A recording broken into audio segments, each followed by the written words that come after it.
Bienvenidos, una vez más, a la oscuridad. Soy el relator oscuro, y los que ya nos acompañaron en la primera parte de este viaje a las entrañas de Honduras saben que no ofrecemos entretenimiento, ofrecemos un testimonio, un registro incómodo y necesario de la realidad que muchos prefieren ignorar. Hoy no retomamos la historia donde la dejamos, hoy nos sumergimos en círculos aún más profundos del infierno, porque la maldad, la verdadera maldad, no siempre es un acto de pasión o locura. A menudo es un sistema, una arquitectura de poder y silencio, meticulosamente diseñada y aceitada con dinero, cuyo propósito es garantizar que los crímenes de los poderosos nunca sean castigados. Lo que van a escuchar a continuación no es una simple lista de asesinatos, es la autopsia de un Estado fallido, la disección de una sociedad donde el contrato social ha sido reemplazado por un pacto de impunidad. Realizar este trabajo no es sencillo.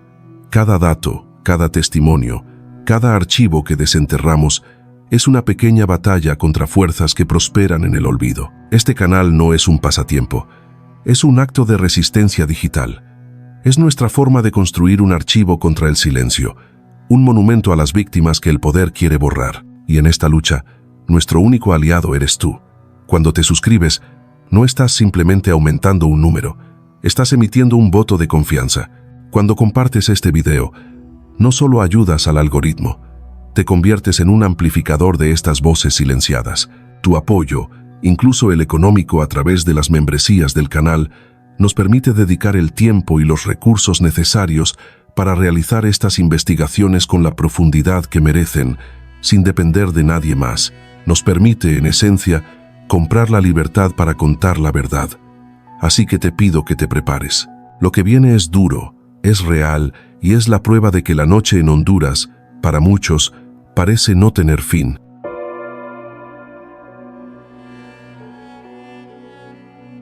La noche del 6 de febrero de 2021, La Esperanza, Intibucá, era una ciudad fantasma. El toque de queda, un decreto que otorgaba un poder casi absoluto a las fuerzas de seguridad, había barrido a la gente de las calles. Fue en esa quietud opresiva que la vida de Keila Martínez, una joven a un paso de cumplir su sueño de ser enfermera, se cruzó con el destino. Una patrulla detuvo su vehículo por una infracción que en un mundo justo se resolvería con una advertencia. Pero Honduras no es un mundo justo. Keila y su amigo fueron llevados a la jefatura departamental de policía, un lugar que para muchos es la antesala del abuso. Dentro de esas paredes, en una celda inmunda y desprovista de cualquier dignidad, el futuro de Keila fue aniquilado. Horas después, la institución que debía protegerla la declaró suicida. La narrativa oficial, construida con la torpeza de la mentira, afirmaba que en un inexplicable ataque de desesperación, Keila se había ahorcado con su propio suéter. Una historia conveniente, rápida y sobre todo protectora para los agentes de turno. Pero la verdad tiene una forma persistente de abrirse paso, y en el caso de Keila, la verdad estaba escrita en su propio cuerpo. La autopsia del Ministerio Público fue un misil a la línea de flotación de la versión policial. El término asfixia mecánica destruyó la tesis del suicidio. Los peritos describieron un escenario de lucha violenta. Keila tenía golpes, contusiones. Las marcas en su cuello no eran las de un ahorcamiento, sino las de una sofocación forzada, de una mano o un objeto presionando brutalmente contra su boca y nariz hasta robarle el último aliento. Alguien la había sometido y asesinado. La revelación desató una ola de furia que recorrió el país. En las protestas, un grito se hizo eco. A Keila no la mató el virus, la mató el Estado. Su madre, Norma, desde la distancia forzada de su exilio económico en España, inició una odisea legal, un calvario contra un sistema judicial que es, en sí mismo, un laberinto de impunidad. El juicio contra el único policía imputado, Harold Perdomo, se convirtió en el epítome de la farsa. La Fiscalía, en un raro acto de valentía institucional, lo acusó de feminicidio agravado, reconociendo el crimen de odio y la ventaja de poder de la gente. Pero en una maniobra que huele a corrupción y a protección institucional, el tribunal degradó el crimen a homicidio simple. Esta no fue una decisión técnica, fue una absolución ideológica Fue el sistema judicial diciéndole a sus propios agentes: pueden matar mujeres bajo su custodia. El costo legal será mínimo. Esta rebaja de la carátula no solo reduce la pena potencial, sino que borra la responsabilidad del Estado y niega la naturaleza de género del crimen.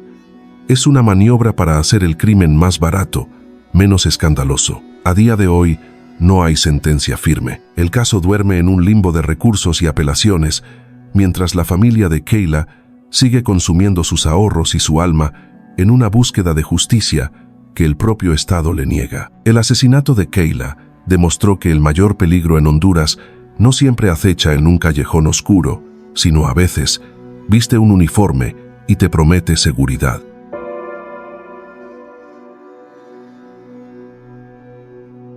El amanecer del 28 de junio de 2009 no trajo el sol, sino la sombra de los fusiles. El golpe de Estado contra Manuel Zelaya fue la violenta reacción de una élite faraónica, una oligarquía de unas pocas familias dueñas del país y sus socios en el estamento militar, que vio en las tímidas reformas sociales de Zelaya una amenaza existencial a su monopolio del poder y del dinero. La toma del poder fue el inicio de una era de oscuridad y represión selectiva. La respuesta popular, masiva y desafiante, fue el Frente Nacional de Resistencia Popular, y la respuesta del régimen de facto a la resistencia fue el terror. Los asesinatos, las desapariciones y la tortura se convirtieron en herramientas de gobierno. El primer nombre en esa larga y dolorosa lista fue el de Isi Obed Murillo. Con 19 años, era la encarnación de la juventud que exigía un futuro. El 5 de julio, mientras una multitud pacífica intentaba llegar al aeropuerto de Toncontín para recibir a un Zelaya que intentaba regresar, las fuerzas militares abrieron fuego. Un disparo, preciso, militar, impactó en la cabeza de Isi Obed. Su muerte, filmada y difundida, se convirtió en el catalizador de la indignación. Su cuerpo, llevado en hombros por sus compañeros, se transformó en una bandera, y su funeral en una de las mayores manifestaciones de la historia reciente del país. El régimen, en su cinismo, culpó a los manifestantes, pero la bala extraída de su cráneo era de uso militar. El juicio posterior fue una obra de teatro grotesca, diseñada para crear la ilusión de justicia. Un soldado de bajo rango fue condenado a una pena ridícula, un peón sacrificado en el altar de la impunidad internacional para proteger a los reyes, reinas y alfiles que dieron la orden. La noche del golpe, la violencia también se vistió de transfobia. El cuerpo de Vicky Hernández, una conocida activista trans, fue hallado en una calle de San Pedro Sula. La habían ejecutado durante el toque de queda. Vicky era una voz poderosa en una de las comunidades más marginadas y perseguidas. Su asesinato fue un doble crimen, un acto de represión política y un crimen de odio. Durante una década, su expediente acumuló polvo, considerado un daño colateral sin importancia, pero la tenacidad de las organizaciones de derechos humanos lo elevó a la Corte Interamericana de Derechos Humanos. La sentencia fue demoledora. La Corte no solo declaró culpable al Estado de Honduras, sino que ordenó reparaciones que iban más allá del dinero. Exigió un acto público de reconocimiento, la creación de una beca educativa en su nombre y la implementación de protocolos para tratar con la comunidad LGTBIQ+. El Estado, presionado por la comunidad internacional de la que depende su financiamiento, aceptó a regañadientes, pidió un perdón vacío y cumplió a medias con las reparaciones económicas, pero las medidas estructurales, las que realmente podrían cambiar la realidad y prevenir futuras Vicky's, siguen siendo papel mojado. La justicia para ella, como para tantos, se convirtió en una transacción financiera para limpiar la imagen del país, no en una transformación real. La historia de Mahadio Rupchand, el emo, asesinado a tiros en 2011, añade una capa de complejidad trágica. El emo era un torbellino de energía, un líder natural de la resistencia en la combativa ciudad de Choloma. Su capacidad de convocatoria era inmensa y, por lo tanto, peligrosa. Lo escalofriante es que las amenazas no solo le llegaban desde el aparato represor del Estado. Compañeros de lucha han denunciado que el emo también tenía conflictos internos, disputas relacionadas con el liderazgo y, presuntamente, con la gestión de los fondos que sostenían al movimiento. Su asesinato, ejecutado por sicarios profesionales, dejó un rastro de preguntas y desconfianza. ¿Fue el régimen o fue una purga interna? Su muerte es un recordatorio brutal de que cuando el tejido social se desgarra y la violencia se normaliza, la lógica del poder y del dinero puede corromperlo todo, incluso los ideales de una revolución.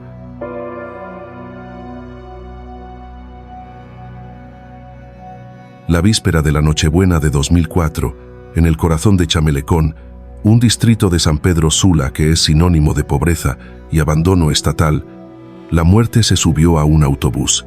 El vehículo, destartalado y lleno, transportaba a su gente de vuelta a casa.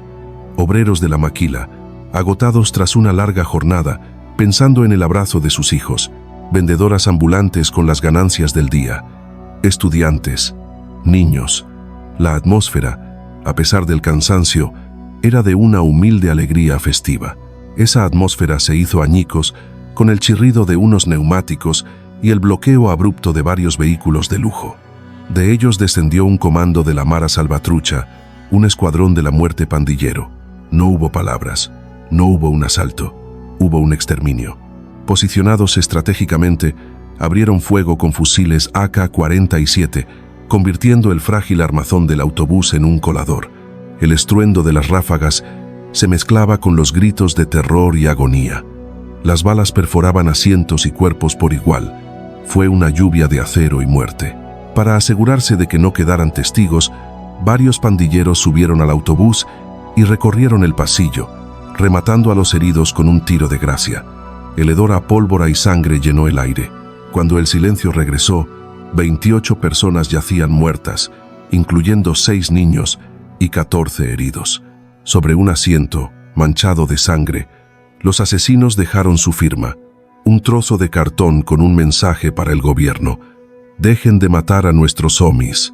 La gente inocente morirá. Feliz Navidad. Este acto de barbarie fue un calculado movimiento en el ajedrez del poder criminal. El gobierno de Ricardo Maduro había declarado una guerra a las maras y promovía leyes que endurecían las penas. La masacre fue la respuesta de la MS-13, una demostración de fuerza tan espectacularmente brutal que pretendía cambiar el debate público. Fue un acto de terrorismo en su definición más pura, usar la violencia contra civiles para alcanzar un objetivo político. Con esta masacre, la MS-13 no solo vengaba a sus miembros caídos, sino que estaba llevando a cabo una sofisticada operación psicológica. Estaban solidificando su marca de terror, asegurando que su principal fuente de ingresos, el impuesto de guerra o la extorsión, fluyera sin resistencia. Después de Chamelecón, ¿qué pequeño comerciante o transportista se atrevería a negarles el pago? Fue una inversión en miedo, con una tasa de retorno garantizada. La masacre demostró que las pandillas en Honduras habían evolucionado. Ya no eran simples grupos de delincuentes, eran corporaciones criminales con estrategias políticas, brazos armados y la capacidad de desafiar al Estado en su propio terreno. La respuesta del gobierno fue más represión, más soldados en las calles, un ciclo de violencia que se convirtió en un negocio en sí mismo, un flujo constante de dinero para presupuestos de defensa y contratos de seguridad, mientras la sangre de la gente común seguía regando las calles. Hagamos una pausa. Lo que estás escuchando es la realidad de un país secuestrado por el crimen. Si esta crónica de la impunidad te indigna, si crees que estas voces merecen ser escuchadas, suscríbete. Cada nuevo miembro en nuestra comunidad es un golpe contra el silencio y nos permite financiar estas investigaciones para seguir trayéndoles la verdad sin importar el costo. Continuemos.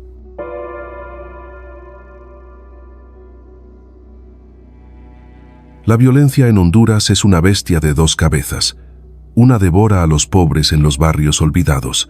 La otra se da un festín en los banquetes de la élite, en las mansiones con muros electrificados y en los despachos climatizados de la cúpula policial. Dos crímenes, el del empresario Berríos Melara y el del hijo del general Ramírez del Cid, son dos radiografías de un mismo cuerpo enfermo. Un sistema donde el poder político, el dinero empresarial y el crimen organizado son una trinidad inseparable y letal. El hedor a muerte en la lujosa colonia Tara de San Pedro Sula, en octubre de 2011, era el olor de la hipocresía en descomposición. Dentro de una camioneta de alta gama, la policía encontró los cadáveres putrefactos del empresario del transporte Alex Adán Berríos, su esposa y sus escoltas. La ejecución había sido profesional: secuestro, tortura y tiros de gracia. Berríos era la encarnación del sueño hondureño, un hombre hecho a sí mismo, con una flota de camiones y contratos jugosos. Pero esa era solo la fachada de su negocio. La investigación destapó lo que era un secreto a voces. Berríos era una pieza clave en la logística del narcotráfico. Sus empresas de transporte no solo movían mercancías legales, eran arterias para el flujo de cocaína hacia el norte y para el lavado de millones de dólares que regresaban al sur. Su caso desnudó a la narcoburguesía, una élite que participa en las cámaras de comercio por la mañana y se reúne con capos por la noche. Acumulan fortunas que invierten en el mercado legal, construcción, turismo, política, corrompiendo cada estrato de la sociedad. El asesinato de Berríos fue una disputa contractual en ese inframundo. Pudo ser un cargamento perdido, una deuda no pagada o una traición. En la narcoeconomía no hay tribunales de arbitraje, hay sicarios. El mismo dinero que le compró su mansión y su estatus social fue el que financió las balas que acabaron con su vida y la de su familia. Si el caso Berríos es la crónica de la narcoempresa, el asesinato del hijo del general Ramírez del Cid es la prueba de la narcopolicía.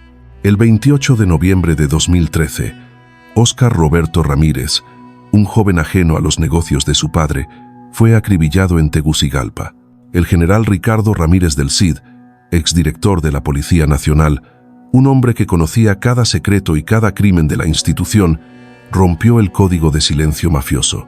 Acusó públicamente a su propio sucesor, el infame Juan Carlos el Tigre Bonilla, de ser el cerebro detrás del asesinato de su hijo. Fue una declaración de guerra de un capo a otro. Según Ramírez del Cid, fue un acto de venganza y un mensaje para cualquiera que osara desafiar el control de Bonilla sobre la empresa, porque la Policía Nacional de Honduras en ese momento funcionaba como la corporación criminal más grande del país. Controlar la policía significaba controlar las rutas de la droga, los secuestros, la extorsión y los servicios de sicariato. Era una franquicia que generaba ingresos por miles de millones de dólares. El director general no era un servidor público, era el CEO de un cartel con uniforme.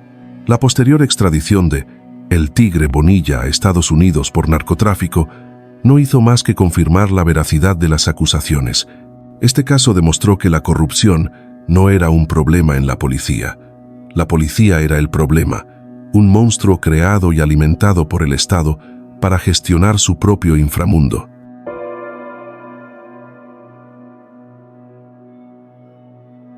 En los años oscuros en que Juan Orlando Hernández tejió su red de poder hasta convertir a Honduras en un narcoestado de facto, la violencia contra las mujeres adoptó una firma particularmente cruel, una metodología que era en sí misma un manifiesto de terror: las encostaladas.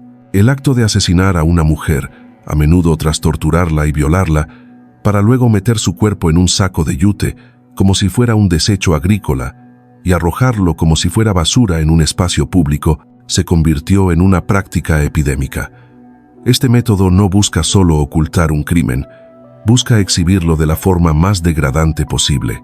Es una declaración de poder absoluto sobre el cuerpo de la víctima, una reducción de la vida humana a la categoría de basura. Es una pedagogía de la crueldad, diseñada para aterrorizar, para disciplinar, y en el contexto del régimen de JOH, se utilizó como una herramienta de control político y social contra la juventud más vulnerable y rebelde.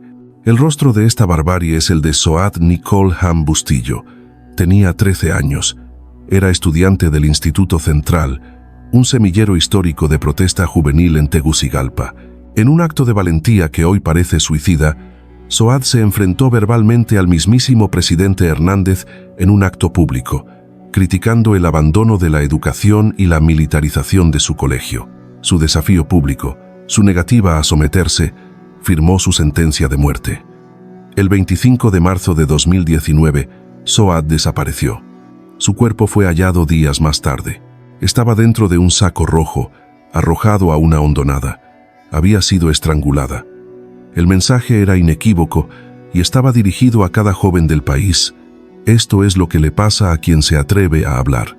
Fue el narcoestado, en perfecta simbiosis con las pandillas que controlan los barrios, demostrando que no hay edad ni inocencia que sirva de escudo. La vida de una niña valiente fue el costo insignificante para asegurar el silencio y la sumisión. El caso de Soad no fue una anomalía, fue la culminación de un patrón.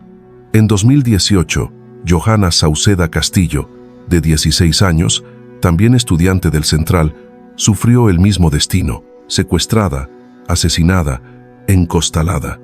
La pandilla 18, que opera como un ejército de ocupación en muchas colonias, se adjudicó el crimen. Estos femicidios son una herramienta multifuncional en el ecosistema criminal hondureño. Son un arma de guerra entre pandillas, usando los cuerpos de las mujeres como mensajes. Son una forma de control social, aterrorizando a las familias. Y bajo el régimen de JOH, se convirtieron en un servicio tercerizado de represión política. El Estado no necesitaba ensuciarse las manos, las pandillas, a cambio de que se les permitiera continuar con sus negocios de extorsión y narcotráfico, negocios que generaban un flujo de efectivo que, en parte, terminaba en los bolsillos de políticos y policías. Se encargaban de eliminar a las voces molestas. Esta simbiosis mortal creó un ambiente donde ser mujer, joven, pobre y con conciencia social era una combinación letal. Las niñas encostaladas son el legado más podrido de un gobierno que hizo del asesinato una herramienta de gobernanza.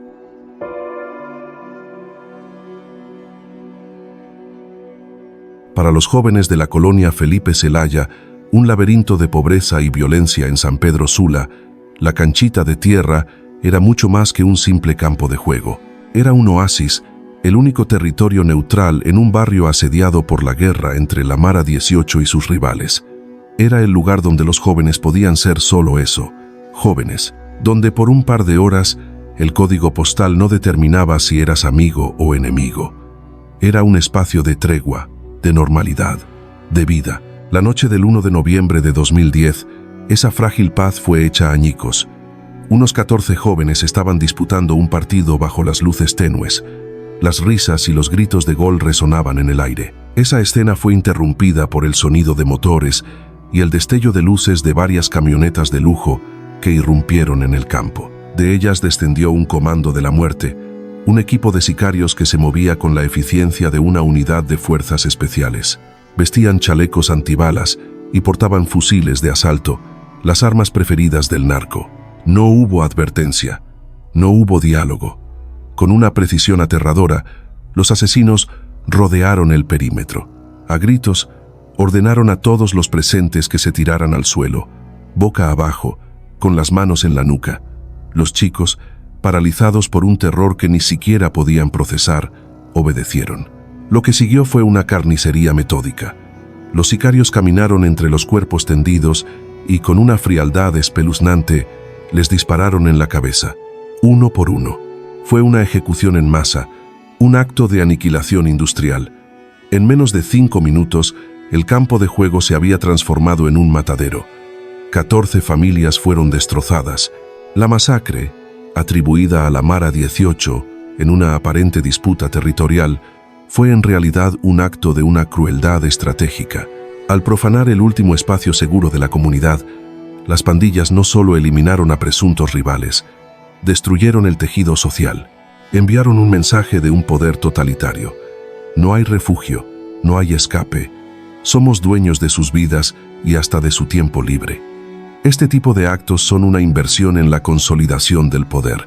Al erradicar la esperanza y los espacios de cohesión, las pandillas se aseguran de que los jóvenes no tengan más opción que unirse a ellas para sobrevivir.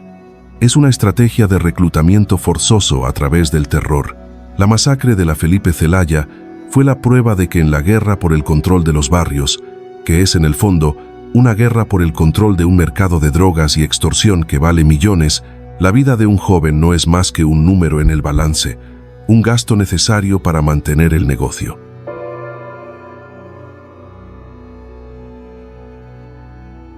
Margarita Murillo era una fuerza de la naturaleza. Su nombre, durante 40 años, fue un estandarte de la lucha por la justicia en Honduras.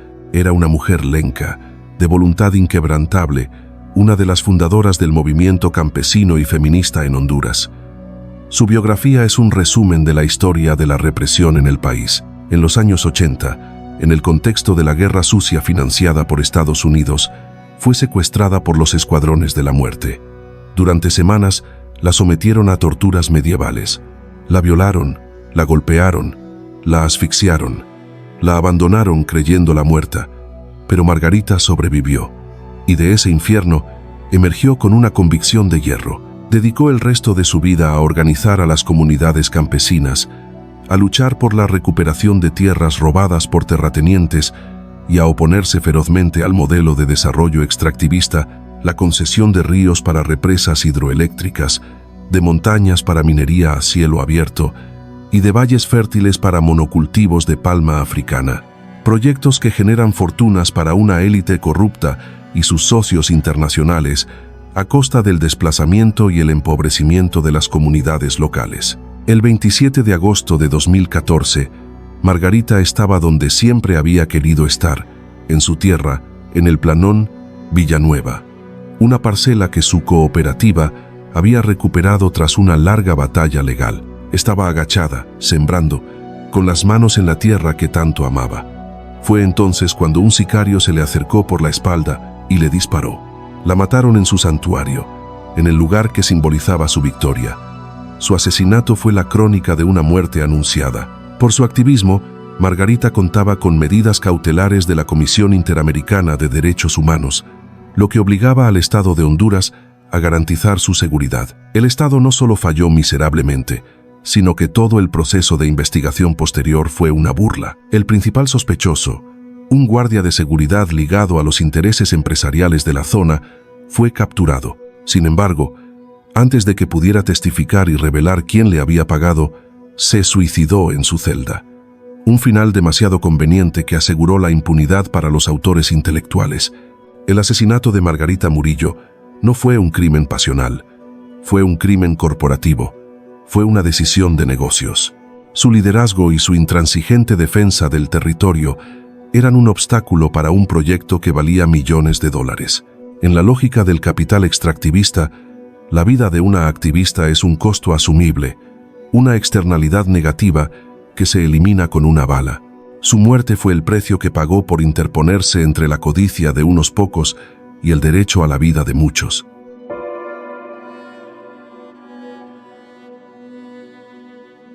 En el año 2025, Honduras se convirtió en el escenario de una paradoja macabra. Mientras el gobierno de la presidenta Xiomara Castro celebraba una histórica caída en la tasa nacional de homicidios, una ola de violencia extrema, más espectacular y brutal, azotaba al país en las sombras. Masacres en zonas rurales, feminicidios con una crueldad alarmante y el asesinato selectivo de quienes se atrevían a alzar la voz pintaban un cuadro mucho más oscuro que el que mostraban las cifras oficiales. Esta es la crónica de un año sangriento, donde el terror no desapareció, simplemente cambió de rostro. El inicio de 2025 fue particularmente sangriento.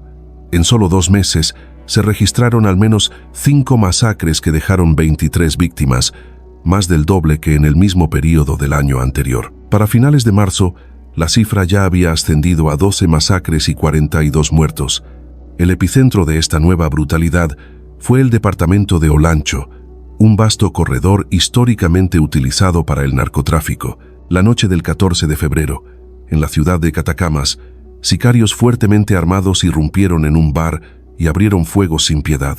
El ataque dejó un saldo de 6 personas muertas. Entre las víctimas se encontraban Douglas Pacheco, de 39 años, Luis Alexis Carrillos Colindres, de 43, y los hermanos Antoniel y Elder Colindres Cardona. Estos hechos ocurrieron a pesar del régimen de excepción, la estrategia de mano dura del gobierno. La concentración de fuerzas de seguridad en las grandes ciudades parecía haber provocado el efecto globo.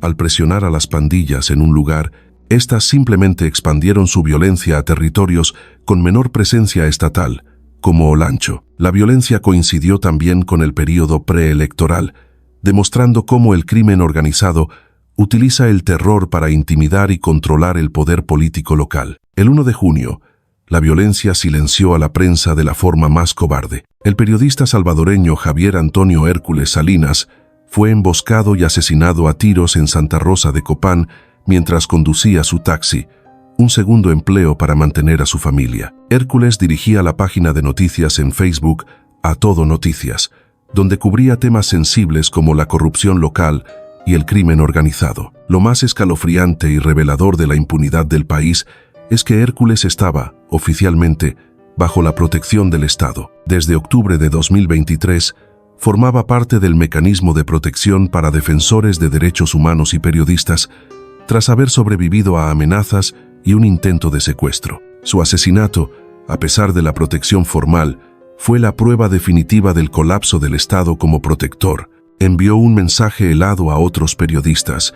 Ni siquiera el reconocimiento oficial del riesgo por parte del gobierno puede salvarte. Con más de 100 periodistas asesinados desde 2001 y una tasa de impunidad que supera el 95%, su caso se convirtió en un símbolo de la peligrosa tarea de informar en Honduras. Paralelamente, una guerra invisible y sistemática se libraba contra las mujeres. Para finales de marzo de 2025, ya se habían registrado 53 feminicidios, afectando desproporcionadamente a jóvenes de entre 18 y 29 años.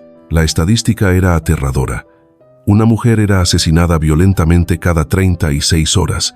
Casos como el de Andrea Michelle Vázquez Santos, quien fue sacada a la fuerza de un automóvil y asesinada en la capital, se volvieron una noticia cotidiana y fugaz. Esta epidemia de violencia de género persistía en medio de la inacción política, con retrasos en la aprobación de leyes cruciales, como la Ley de Alerta Morada, diseñada para prevenir la desaparición de mujeres. La brutalidad no se limitaba a las ciudades o a figuras públicas.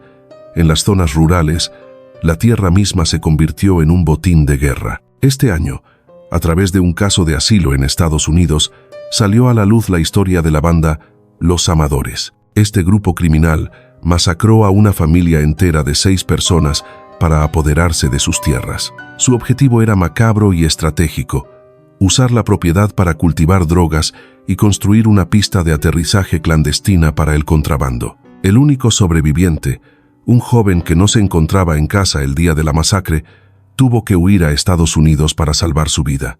Su historia es la de miles de hondureños. En la región del Bajo Aguán, 150 familias fueron desplazadas por la fuerza en febrero, después de que las pandillas tomaran el control de las carreteras. Para muchos, huir se ha convertido en la única opción para seguir con vida. Estos no son hechos aislados, son las múltiples caras de una misma crisis profunda. Una crisis donde las pandillas transnacionales, como la MS-13 y Barrio 18, actúan como un estado paralelo. La corrupción pudre las instituciones desde adentro y la violencia se convierte en la única ley que impera. En 2025, Honduras vivió la cruda realidad de que reducir una estadística no significa erradicar el terror. El miedo, el desplazamiento forzado y la muerte siguen siendo la moneda corriente en un país atrapado en un ciclo de brutalidad que parece no tener fin. Estos no son solo crímenes, son síntomas de una enfermedad profunda llamada impunidad, una plaga alimentada por la corrupción y la codicia. Cada historia que hemos contado hoy es una herida abierta en el alma de Honduras.